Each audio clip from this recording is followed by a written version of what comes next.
청취자 여러분, 안녕하세요. 너무나도 자랑스러운 놀라운 우리 역사, 대한민국의 역사를 알아보는 시간입니다. 오늘은 나라를 빼앗길 위기에 처했을 때 분연히 떨쳐 일어난 의병대장 신돌석 장군에 대해 알아보겠습니다. 청취자 여러분, 신돌석이라는 이름을 들어보신 적이 있으시지요? 학창시절 역사 교과서에서 한 번쯤은 보셨을 겁니다. 태백산 호랑이라고 불렸던 의병장, 평민 출신 의병장, 짧은 설명 몇 줄로 기억되는 그 이름. 오늘 저와 함께 그 이름 뒤에 숨겨진 불꽃 같은 인생을 찬찬히 따라가 보시겠습니다. 때는 나라가 바람 앞의 등불처럼 위태롭던 시절이었습니다. 일본이 서슬퍼런 총검을 앞세워 조선 조정을 겁박하고 임금의 어머니 되시는 명성황후를 잔혹하게 시해하고 마침내 우리의 외교권마저 빼앗아 가던 바로 그 시절. 높으신 양반들이 어쩔 줄 모르고 서로 눈치만 볼 때, 공부 많이 하신 대감들이 한숨만 내쉬고 있을 때, 경상도 영덕의 가난한 시골 마을에서 한 청년이 두 주먹을 불끈 쥐고 일어섰어요. 나라가 없으면 우리도 없다. 나라를 지키자. 이렇게 외친 29살의 건장한 청년. 키가 크고 목소리가 우렁차고 얼굴이 검고 넓적한 이 청년이 바로 신돌석입니다. 나라가 그에게 해준 것이 뭐가 있었을까요? 양반 집안도 아니었고 벼슬을 준 것도 아니었고 재산을 물려준 것도 아니었어요. 아버지는 양반집 머슴일을 하시며 간신히 집안을 꾸려가시던 분이셨습니다. 그런데 도대체 왜 이런 평범한 시골 청년이 자기 목숨을 내놓고 나라를 지키겠다고 나섰을까요? 이 가슴 벅찬 이야기, 오늘 청취자 여러분과 함께 찬찬히 나눠보려고 합니다. 본격적인 이야기를 시작하기 전에 먼저 한 가지 부탁의 말씀을 드리고 싶습니다. 청취자 여러분, 놀라운 우리나라, 세계를 이끌어가는 자랑스러운 대한민국을 응원하기 위해 꼭 좋아요와 구독 부탁드립니다. 여러분의 따뜻한 손길 하나하나가 우리 선조들의 피땀 어린 이야기를 더 많은 분들께 전해드리는 큰 힘이 됩니다.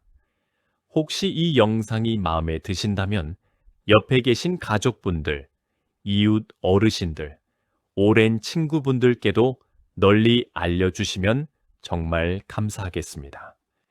자, 그럼 이제 본격적으로 신돌석 장군의 이야기를 시작해 보겠습니다. 청취자 여러분, 먼저 신돌석 장군이 어떤 활약을 펼쳤는지부터 들려드리겠습니다. 이 이야기를 들으시면 아마 가슴이 뜨거워지실 거예요. 때는 1906년 3월 13일, 음력으로는 2월 열 나흘이었습니다. 경상북도 영덕군 축산면 도곡리, 복dim이라고 불리던 그 작은 마을 한 구석에 있는 김춘군기라는 사람의 주점 앞마당. 막걸리 냄새가 향긋하게 퍼지던 그곳에 한 무리의 장정들이 모여들었어요. 앞장선 사람이 바로 29의 신돌석이었습니다. 그 옆에는 동생 신경우가 든든하게 서 있었죠. 보통 양반 출신 의병장들은 서원이나 향교 같은 엄숙한 곳에서 의병을 일으켰어요. 그런데 신돌석은 어떻습니까? 아무도 거들떠보지 않는 시골 주점 앞마당에서 의병을 일으킨 겁니다. 이것 자체가 신돌석이라는 인물이 얼마나 서민적이고 얼마나 실용적인 사람이었는지를 보여주는 거예요. 시골 장정들, 소 팔아서 먹고 사는 농부들, 나무꾼들, 어부들, 그런 보통 사람들이 그의 깃발 아래로 모여들었습니다. 의병 부대의 이름은 영능의진이라고 지었어요. 영능이라는 말이 정확히 무슨 뜻인지는 지금도 확실히 알려져 있지 않습니다.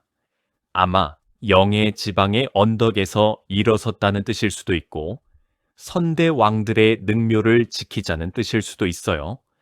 어쨌든 이 영능의진, 신돌석의 의병 부대는 적을 때는 100여 명, 많을 때는 300여 명에 달하는 규모로 성장합니다. 이분들이 어떻게 활약하셨는지 이제부터 생생하게 들려드리겠습니다. 첫 번째 큰 전투는 1906년 4월에 있었어요. 장소는 강원도와 경상도의 경계에 있는 울진, 그 안에 있는 장흥관이라는 곳이었습니다.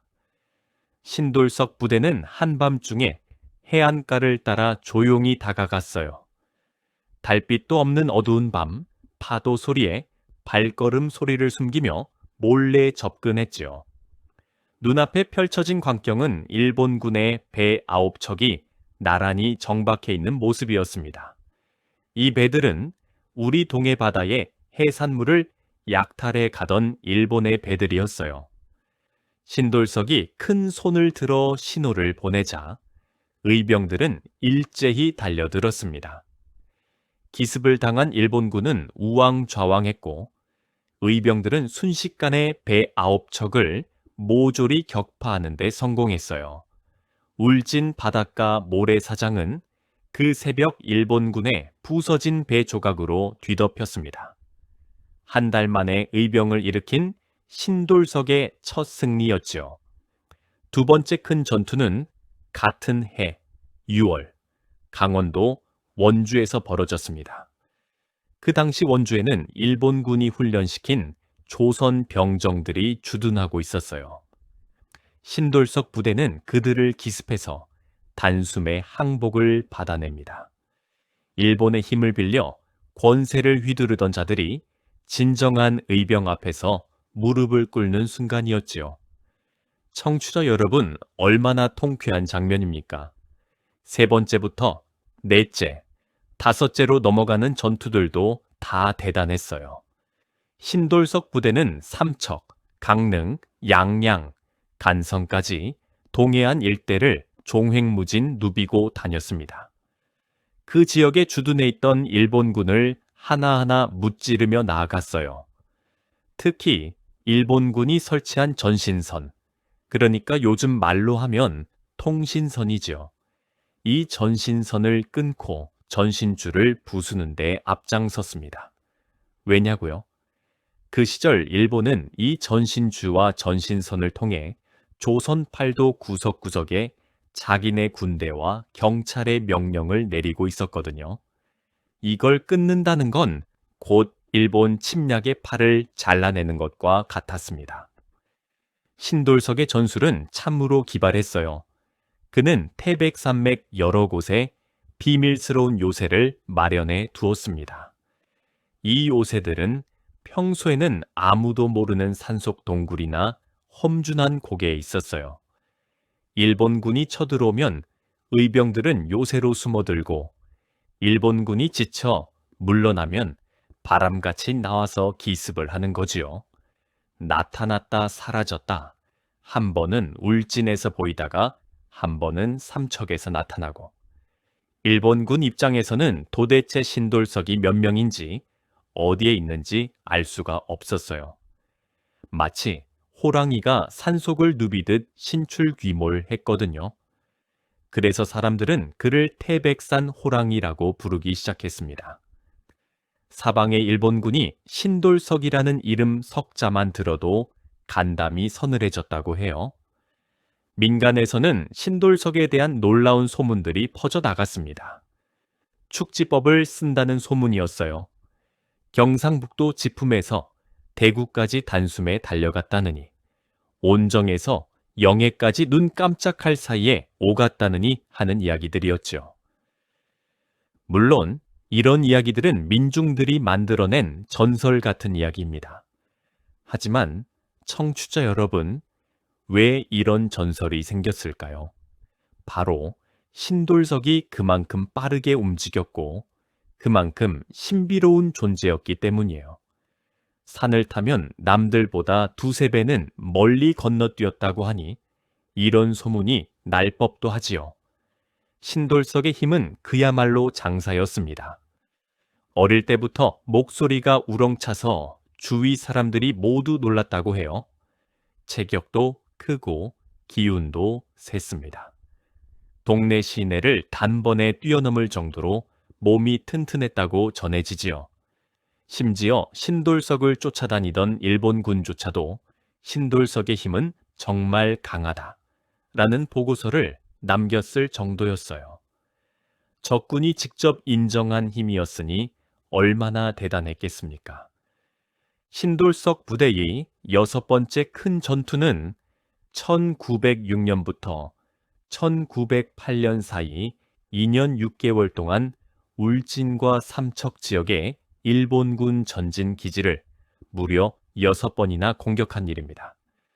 집요하고도 끈질긴 공격이었어요. 일본군이 한 번 공격을 받으면 이제 끝났나 보다 하고 안심할 만한데도 신돌석은 다시 쳐들어가고 또 쳐들어갔습니다. 6번의 공격으로 일본군의 동해안 진출이 상당 기간 차질을 빚었어요. 7번째 자랑스러운 순간은 1907년 12월에 있었습니다. 당시 양반 유학자 출신 의병장이었던 이인영을 중심으로 전국의 의병들이 힘을 합치기로 했어요. 바로 13도 창의군이라는 연합부대였습니다. 경기도 양주에 모여 수도 한성, 지금의 서울을 공격하자는 계획이었지요. 당시 한성은 일본군이 차지하고 있었거든요. 이 거대한 연합군의 신돌석도 경상도 의병을 대표해서 무려 1000여 명의 의병을 이끌고 참여했습니다. 시골 주점 앞마당에서 일어났던 의병 부대가 전국 연합군의 일원이 된 거예요. 그리고 신돌석은 이 13도 창의군에서 교남창 의대장이라는 중책을 맡았습니다. 교남이라는 말은 영남 지방, 그러니까 지금의 경상도 지역을 옛날 방식으로 부르는 이름이에요.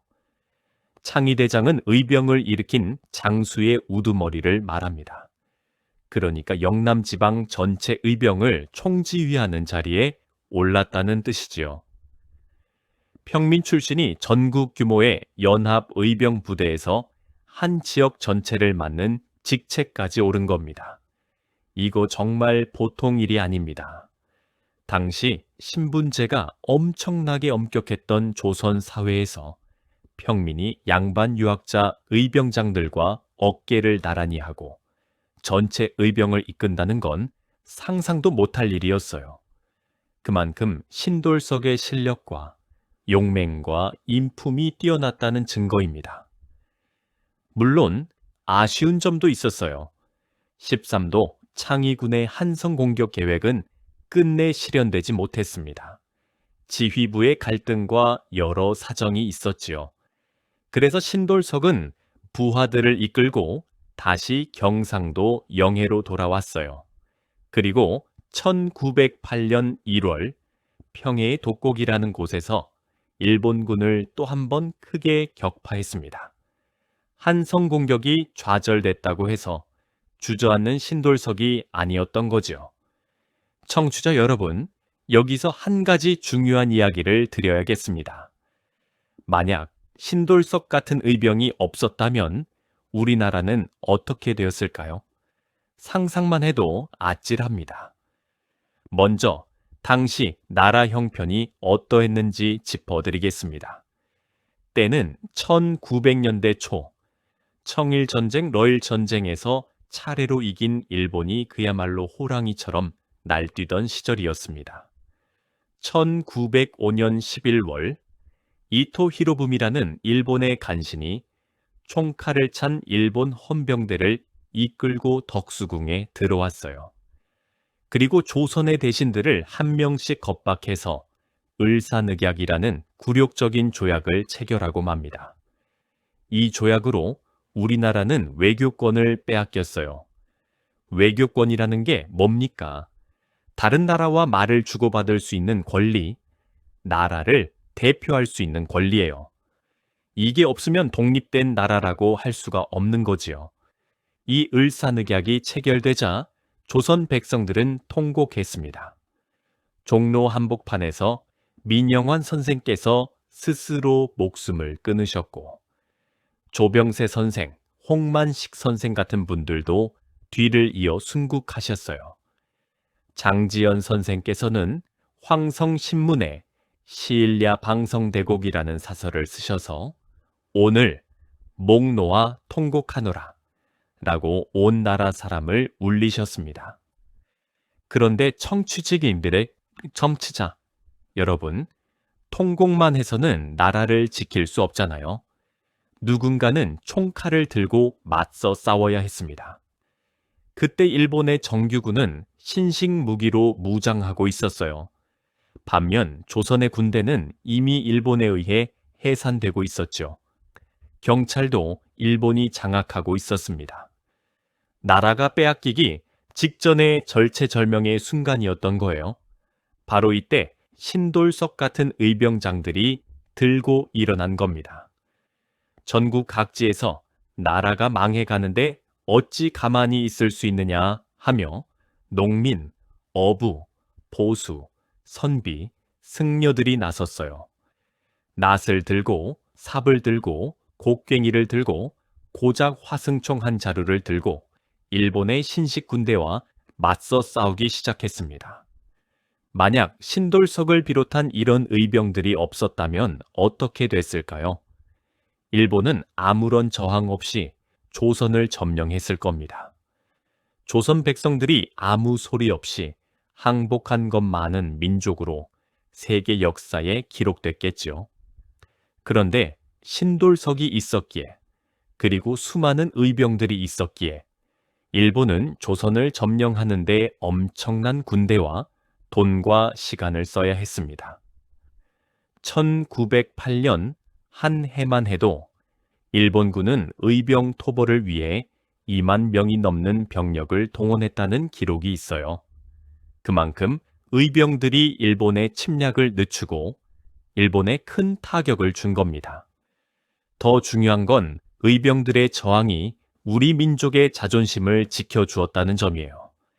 일본에게 조선 사람은 결코 만만한 민족이 아니다 라는 것을 똑똑히 보여주었습니다. 이 의병 정신이 훗날 3.1 운동, 상해 임시정부, 독립군, 광복군으로 이어졌어요. 결국 우리가 해방을 맞이하기까지 이어진 그 거대한 독립투쟁의 씨앗이 바로 신돌석 같은 의병들의 피 속에 뿌려졌던 겁니다. 또 하나 중요한 역할이 있었습니다. 신돌석 부대는 일본이 동해안을 자기네 어업기지로 만들려는 계획을 여러 차례 좌절시켰어요. 당시 일본은 동해안 울진, 삼척, 영덕 일대에 일본이 인이주 단지를 만들고 있었습니다. 조선 땅에 일본인들을 대거 이주시켜서 아예 이 땅을 일본 땅으로 만들려는 흉계였지요. 신돌석은 이 이주 단지들을 파괴하고 일본인들을 쫓아내면서 일본의 계획을 크게 방해했습니다. 덕분에 그 지역에 우리 어민들과 농민들이 자기 터전에서 계속 살아갈 수 있었어요. 자, 여기서 잠시 숨을 고르고 다시 한번 부탁의 말씀을 드리겠습니다. 청취자 여러분, 놀라운 우리나라, 세계를 이끌어가는 자랑스러운 대한민국을 응원하기 위해 꼭 좋아요와 구독 부탁드립니다.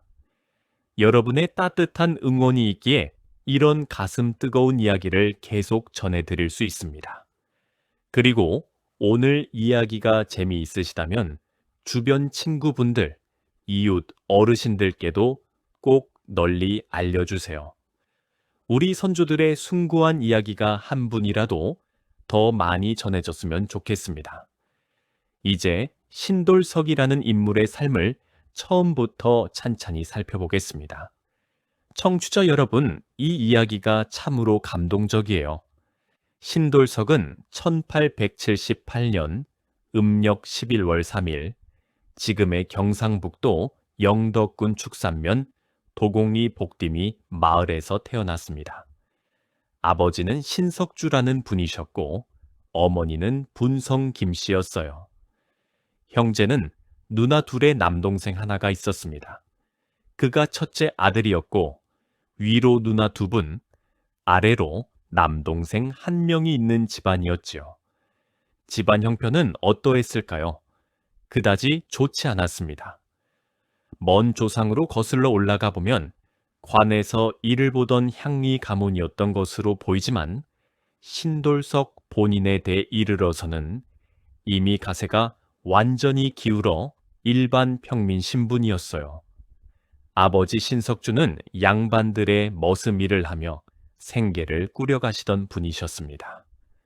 이웃에는 진성 이씨라는 양반 집성촌이 있었고 아버지는 그 양반 동네에서 일하시며 어렵게 아들을 키우셨어요. 갓을 쓸 수 없는 형편, 그러니까 양반 행세는 꿈도 못 꿀 형편이었다는 기록이 남아 있습니다. 어린 시절 신돌석은 동네에서 이미 유명했어요. 태어날 때부터 목소리가 우렁차서 이 아이 기운 대단하겠다 하는 소문이 돌았다고 하다 해요. 걸음마를 뗀 뒤부터는 동네 아이들 중에서 가장 빨리 달리고 가장 멀리 뛰고 가장 힘이 셌지요. 동네 또래들이 다 신돌석을 대장으로 추앙했다고 합니다. 어느 날은 동네 골목에 놓인 큰 돌을 번쩍 들어 올려서 모두를 놀라게 했고 또 어느 날은 가을을 단숨에 뛰어넘어서 구경하던 어른들이 감탄했다고 해요. 아버지 신석주는 이런 아들을 남다르게 여기셨습니다. 평민 집안이지만 아들만큼은 글 공부를 시키고 싶으셨어요. 그래서 양반 동네의 서당에 보내서 글을 배우게 하셨습니다.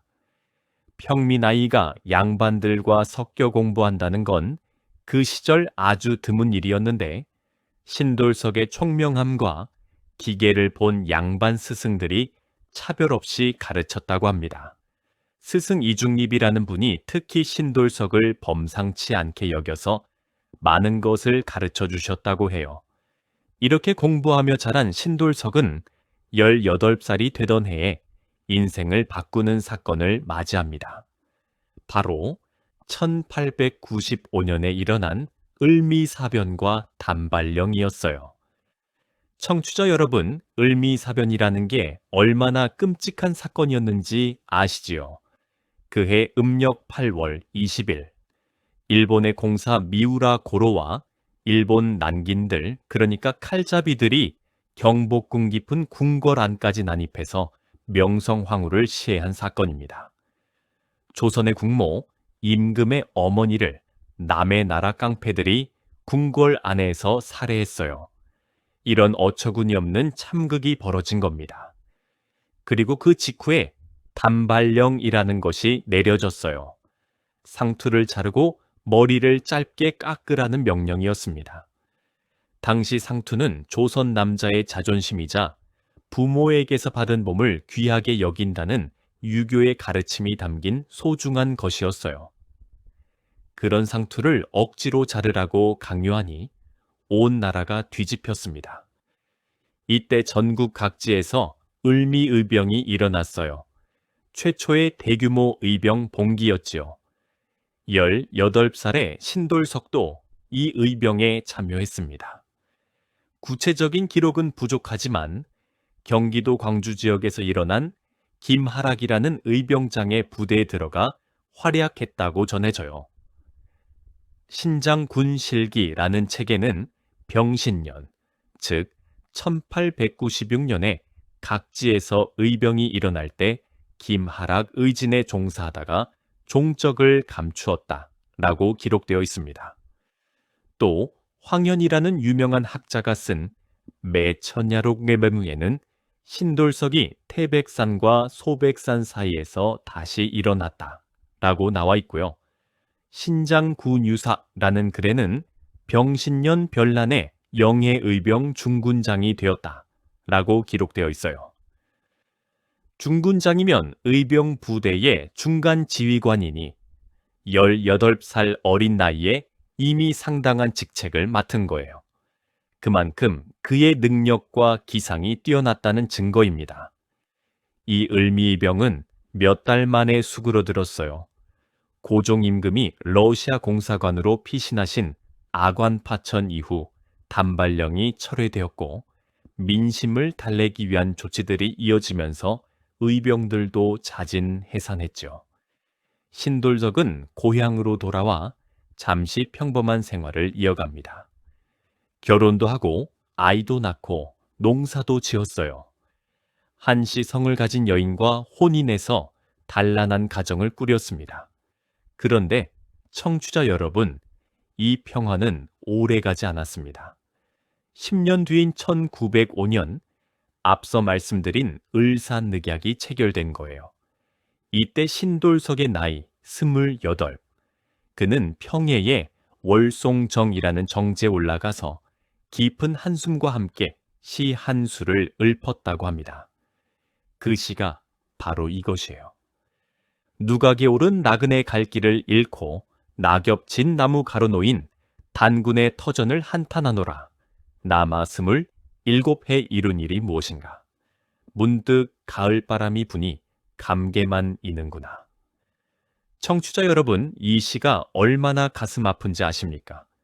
나라를 잃을 위기에 처했는데 나는 지금껏 무엇을 했단 말인가?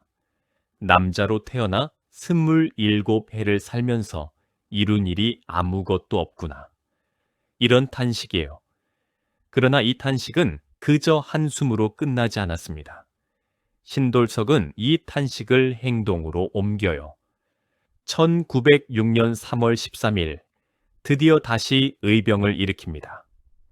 그의 아버지 신석주는 아들이 의병을 일으켰다는 소식을 듣고 어떻게 하셨을까요? 말리셨을까요? 아닙니다. 아버지는 평생 땀 흘려 모은 논과 밭을 모두 팔아 아들의 거사 자금을 마련해 주셨어요. 청취자 여러분, 이 장면 생각해 보세요. 양반집 머슴일을 하며 겨우 마련한 전답. 이걸 팔면 당장 온 가족이 생계가 막막해집니다. 그런데도 아버지는 아들아, 나라를 위해 가라며 모든 재산을 내놓으신 거예요. 이런 아버지가 있었기에 신돌석이 있었던 겁니다. 주변 마을 사람들도 앞다투어 도왔어요. 괴시마을, 원구마을, 주실 마을 같은 양반 동네에서도 그에게 아낌없는 지원을 보냈습니다. 평민 출신이지만 그의 인품과 기계를 보고 양반들까지 감복해서 도운 거예요. 심지어 신돌석 부대에는 양반 출신 부하들이 여럿 있었습니다. 간부급만 해도 61명이나 되었는데 그 중에 선비와 유생 출신들도 많았어요. 신분을 뛰어넘어 진정한 애국심으로 뭉친 부대였던 겁니다. 이렇게 영능 의진을 이끌고 2년여 동안 태백산맥을 누비며 일본군과 싸운 신돌석. 그러나 안타깝게도 시간이 갈수록 상황이 어려워집니다. 1908년 9월부터는 일본이 의병 토벌을 위해 엄청난 규모의 신식 군대를 증원하기 시작했어요. 일본 정규군이 기관총과 신식 소총으로 무장한 채 태백산맥을 샅샅이 뒤지기 시작한 겁니다. 의병들이 가진 건 화승총과 칼 몇 자루. 결코 공평한 싸움이 아니었지요. 신돌석의 아내 한씨 부인에 대한 가슴 아픈 이야기도 이 무렵에 있었습니다. 1908년 3월, 일본군은 영양의 시골 친척집에 피신해 있던 한씨 부인과 그녀의 아이를 잡아갔어요. 그런데 일본군은 부인을 때리거나 고문하지 않았습니다. 오히려 안동의 고급 여관으로 데려가 잘 먹이고 잘 대접한 뒤 편지 한 장을 쥐어주며 이렇게 말했다고 해요. 부인, 남편에게 이 편지를 전해주시오. 항복하면 살려주겠소. 2차년 가까이 신출귀모라는 신돌석을 잡을 수 없게 되자 회유하려 한 것이지요. 부인은 풀려나 아이를 업고 태백산맥을 넘고 또 넘으며 남편을 찾아다녔습니다. 얼마나 험한 길이었을지 상상이 가시지요. 겨우 어느 산골에서 남편을 만난 부인은 편지를 꺼내 보입니다. 그런데 신돌석은 그 편지를 읽지도 않고 성난 목소리로 이렇게 외쳤다고 해요. 항복하느니 차라리 죽겠다. 가져가라. 부인을 돌려보낸 것이지요. 아내와 아이를 다시 만나고 싶은 마음이야 오죽 크겠습니까? 그러나 신돌석은 나라를 위해 개인의 행복을 포기한 겁니다. 이 무렵 부하들은 점점 줄어들고 탄약과 식량도 떨어져 갔습니다. 신돌석은 부하들에게 이렇게 명령했어요. 모두 각자 살 길을 찾아 떠나라. 후일을 도모하자. 자신 때문에 부하들이 더 이상 희생되는 것을 원치 않았던 것입니다. 남은 부하들은 눈물을 흘리며 뿔뿔이 흩어졌어요. 신돌석 자신은 일단 몸을 숨기기로 결심합니다. 그래서 고향으로 돌아가 옛 부하이자 외사촌 또는 이종사촌인 김상렬의 집에 잠시 몸을 의탁하기로 했어요. 김상렬은 형제인 김상태, 김상호와 함께 살고 있었습니다. 신돌석에게는 친척이었지요. 함께 의병 활동을 한 적도 있는 부하였고요. 그런데 이 삼형제가 마음속에 숨겨둔 계획이 있었어요. 당시 일본은 신돌석의 머리에 엄청난 현상금을 걸어놓고 있었거든요. 1908년 음력 10월 18일, 서기로는 11월 18일이에요. 신돌석이 김상렬 형제의 집에 도착하자 그들은 반갑게 맞이했습니다. 형님, 고생 많으셨습니다. 한 잔 드시고 피로를 푸십시오. 하며 술을 권했어요. 그런데 그 술에는 독이 들어 있었습니다. 오랜 도피 생활에 지친 신돌석은 의심 없이 그 술을 들이켰어요. 그리고 깊은 잠에 빠지고 말았습니다. 김상렬 형제는 잠든 신돌석을 도끼로 내리쳐 살해했어요. 청취자 여러분, 이 장면을 생각하면 가슴이 찢어집니다. 2년 6개월 동안 태백산맥을 호령하며 일본군을 벌벌 떨게 만든 태백산의 호랑이가 일본군의 총에 맞아 전사한 것도 아니고 친척의 손에 독살당하고 말았어요. 그것도 현상금 몇 푼 때문에. 신돌석의 나이 30살, 한창 피어오르던 젊음이 그렇게 지고 말았습니다. 더 기가 막힌 건 김상렬 형제들이 현상금도 받지 못했다는 사실이에요. 일본 헌병대가 생포에 오라고 했는데 왜 죽였느냐라며 돈을 주지 않았습니다. 사람까지 죽이고도 아무것도 얻지 못한 겁니다. 참으로 천벌을 받을 짓이지요. 청취자 여러분, 이제 가장 큰 질문 하나를 던져보려 합니다. 도대체 왜 신돌석 같은 한국인들은 나라를 지키기 위해 목숨을 걸었을까요? 나라가 그에게 해준 것이 무엇이기에? 생각해보면 참으로 의아합니다. 신돌석은 양반 집안 출신도 아니었어요. 오히려 아버지가 양반집 머슴 일을 하시던 평민 중의 평민이었습니다. 나라에서 벼슬을 받은 것도 재산을 받은 것도 특별한 대우를 받은 것도 없었어요. 오히려 조선이라는 나라는 그의 집안이 가세가 기우는 동안 지켜준 것이 없었습니다. 양반과 평민을 엄격히 차별하는 신분제 속에서 그의 집안은 점점 더 힘들어져 갔을 뿐이죠. 그런데 왜 그는 나라를 위해 싸웠을까요? 전답을 팔아 아들을 의병으로 보낸 아버지는 또 왜 그러셨을까요? 이 대답은 한마디로 말할 수 있습니다. 바로 조국에 대한 사랑입니다. 우리 한민족에게 나라는 단순한 정치 조직이 아니에요. 그것은 조상 대대로 살아온 터전이고 부모님이 묻히신 땅이고 자식들이 이어갈 미래입니다. 단군 할아버지 때부터 이어져 온 5천년 민족의 어리 깃든 곳이지요. 그 땅을 남의 나라 도적대가 차지하려 한다는데 어찌 그냥 보고만 있을 수 있겠습니까? 내가 받은 것이 없다고 해서 이 땅을 넘겨줄 수는 없는 겁니다. 이게 바로 우리 한민족의 특별한 애국심이에요. 신돌석의 시를 다시 한번 떠올려 보세요. 낙엽진 나무, 가루 놓인 단군의 터전을 한탄하노라. 단군의 터전이에요. 단군. 5천년 전 우리 민족의 시조이신 단군 할아버지의 그 터전 말입니다. 신돌석에게 나라란 바로 이런 의미였어요. 단지 왕과 신하들이 다스리는 정치체제가 아니라 단군으로부터 이어져 내려온 민족의 삶의 터전이었던 겁니다. 그 터전에 낙엽이 치듯 쇠락의 기운이 감돌자 그는 통곡한 거예요. 그리고 우리 한민족에게는 또 하나의 특별한 정신이 있습니다. 바로 의라는 정신이에요. 의, 옳을 의자, 의리의 의자, 의로움의 의입니다. 옳은 일이면 내 손해를 보더라도 한다. 불의한 일이면 아무리 이득이 있어도 안 한다. 이런 정신이 우리 민족에게는 깊이 뿌리 박혀 있어요. 이 의로운 정신이 외놈들의 침략에 분노해서 총을 들게 만든 거예요. 그래서 그들의 부대 이름이 뭡니까? 의로울리아제, 군사병자를 쓴 의병이지요. 의로운 군사, 의로운 백성의 군대.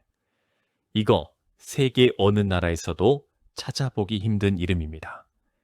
서양 역사를 보시면 나라를 위해 싸우는 게 주로 군인의 몫이었어요. 전쟁이 나면 전문 군인들이 싸우고 일반 백성은 대개 피난을 가거나 보호받는 입장이었죠. 그런데 우리 한민족은 어떻습니까? 나라가 위기에 처하면 농부가 삽을 놓고 어부가 그물을 걷고 나무꾼이 도끼를 놓고 선비가 책을 덮고 스스로 군대가 됩니다. 왕명이 없어도 월급이 없어도 보상이 없어도 기꺼이 목숨을 겁니다. 이게 바로 우리 민족의 의병 정신이에요. 이런 의병 정신은 신돌석 한 사람만의 것이 아니었어요. 임진왜란 때를 생각해 보세요. 곽재우, 김덕령, 정문부, 조현, 서산대사, 사명당. 이런 분들이 모두 왕의 군대가 아니라 백성들이 스스로 일으킨 의병의 지도자였습니다. 병자호란 때도 마찬가지였어요. 그리고 구한말 의병들, 1895년 을미의병, 1905년 을사의병, 1907년 정미의병까지 이어진 이 거대한 의병운동. 그 뒤를 이어 독립군, 광복군까지. 우리 민족은 나라가 위기에 처할 때마다 누가 시키지 않아도 일어섰습니다. 이게 왜 가능했을까요? 바로 우리 민족의 가족 같은 유대감 때문이에요. 우리는 나라를 우리나라라고 부릅니다. 우리. 이 우리라는 말 속에는 온 민족이 하나의 가족이라는 정서가 담겨 있어요. 내 이웃이 곧 내 형제이고 내 나라가 곧 내 어머니입니다. 어머니가 위기에 처했는데 어찌 가만히 있을 수 있겠습니까? 이게 우리 한민족의 특별한 정신이에요. 신돌석은 이 민족의 정신을 한 몸에 담은 사람이었습니다. 양반이 아니어도 나라에서 받은 게 없어도 그는 이 땅이 자기 어머니 같은 존재라는 것을 알고 있었어요. 어머니를 도적놈에게 빼앗길 수는 없지 않습니까? 그래서 그는 목숨을 걸고 싸운 겁니다. 청취자 여러분, 이제 이야기를 마무리하면서 신돌석 장군과 모든 의병들을 기리는 마음을 나누고 싶어요. 1962년 우리 대한민국 정부는 신돌석 장군에게 건국훈장 대통령장을 추서했습니다. 대통령장은 건국훈장 중에서도 두 번째로 높은 훈장이에요. 그가 돌아가신 지 54년 만에 나라가 공식적으로 그의 공을 기린 거지요. 그리고 1995년에는 영덕에 있는 그의 생가인 초가집이 복원되어 지금은 신돌석 장군 유적지로 많은 참배객들이 찾고 있어요.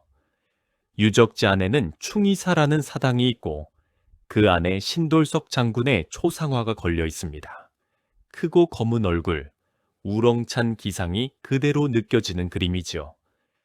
1994년에는 대형 팬더에서 태백산 호랑이라는 만화 영화가 제작되어 광복절에 방영되기도 했습니다. 아이들에게 신돌석의 이야기를 들려주기 위한 작품이었죠. 이처럼 신돌석의 이름은 후손들의 가슴 속에 영원히 살아남아 있어요. 청취자 여러분, 그런데 한 가지 기억해 주셔야 할 것이 있습니다. 신돌석 장군만 훌륭한 게 아니에요. 그의 이름은 당대 수많은 의병들을 대표하는 상징일 뿐입니다. 태백산맥 곳곳에서, 소백산 자락에서, 지리산 골짜기에서, 북쪽 백두대간의 한 모퉁이에서 이름 없이 싸우고 이름 없이 쓰러져간 수많은 의병들이 있었어요. 전국에서 봉기한 의병의 수가 수십만 명에 달했다고 합니다. 그들 한 사람 한 사람이 모두 신돌석이었어요. 청취자 여러분의 고조할아버지, 증조할아버지 가운데도 어쩌면 의병에 참여하신 분이 계실지 모릅니다. 아니, 그분들이 직접 의병이 아니셨더라도 의병들에게 밥 한 그릇을 지어 보내셨거나 길을 안내해 드렸거나 부상당한 의병을 숨겨주셨을지도 몰라요. 마을 사람 전체가 한 마음으로 의병을 도왔으니까요. 그 모든 분들의 희생과 수고가 쌓여서 오늘의 대한민국이 있는 겁니다. 그러니 청취자 여러분, 가슴 활짝 펴시고 자부심을 가지셔도 됩니다. 여러분의 몸속에는 신돌석 장군 같은 의로운 선조들의 피가 흐르고 있어요.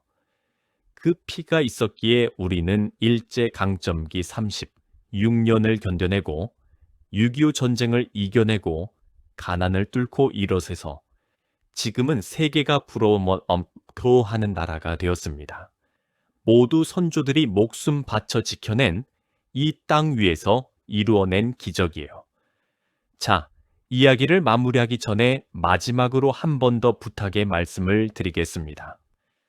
청취자 여러분, 놀라운 우리나라, 세계를 이끌어가는 자랑스러운 대한민국을 응원하기 위해 꼭 좋아요와 구독 부탁드립니다. 여러분의 따뜻한 응원이 있기에 이런 가슴 울리는 이야기를 계속 전해드릴 수 있습니다. 그리고 오늘 이야기가 좋으셨다면 주변 분들께도 꼭 널리 알려주세요.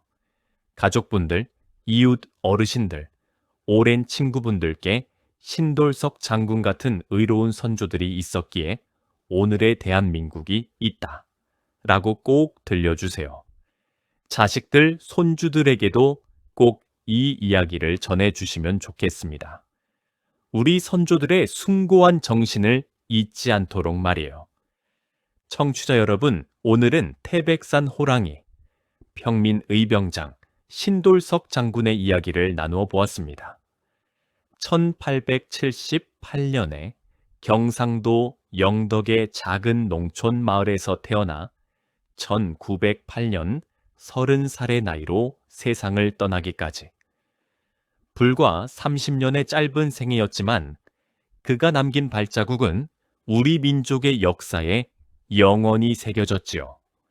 29살의 청년이 시골 주점 앞마당에서 깃발을 들고 일어서던 순간 울진 바닷가에서 일본군 배 9척을 격파하던 그 새벽, 태백산 눈 쌓인 고개를 넘나들며 일본군을 호령하던 그 모습, 아내의 편지를 읽지도 않고 돌려보내며 항복을 거부하던 그 의지, 그리고 친척의 배신으로 30살 생애를 마감하던 그 비극적 최후까지.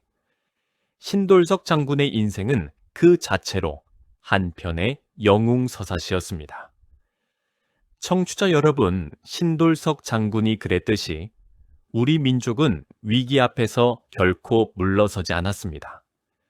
나라가 해준 게 없어도, 돌아올 이득이 없어도 목숨까지 걸고 지켜야 할 무언가가 있다면 주저없이 나섰어요. 이게 바로 우리 한민족의 위대함이고 우리 대한민국의 힘입니다. 오늘 이 이야기를 들으시면서 청취자 여러분께서도 가슴이 뜨거워지셨기를 바랍니다. 그리고 그 뜨거움을 손주들에게, 자식들에게, 이웃들에게 전해주세요. 우리가 왜 대한민국 국민인 것을 자랑스러워해야 하는지, 우리 조상들이 얼마나 위대한 분들이셨는지, 오늘도 우리는 그분들의 어깨 위에 서서 세계를 이끌어가고 있다는 사실을요. 오늘 하루 편안하고 건강하시기를 바랍니다.